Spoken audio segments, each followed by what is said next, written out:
To add, remove or rearrange your favorite contacts on the Edge panel on Samsung Galaxy S24 Ultra. Drag the Edge panel handle inward to open up the Edge panel. Swipe the panel to the left or right to find the People panel.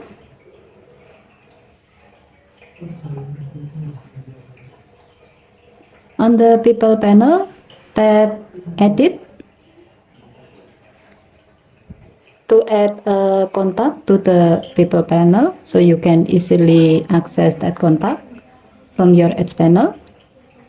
Tap the desired contact from the suggested contact list on the left, or tap Select Contact to select a contact from your contact list.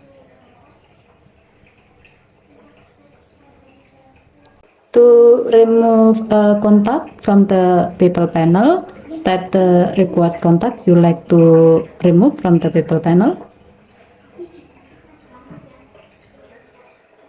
Well, to rearrange contact on the People panel, you just need to drag and drop the contact on the People panel.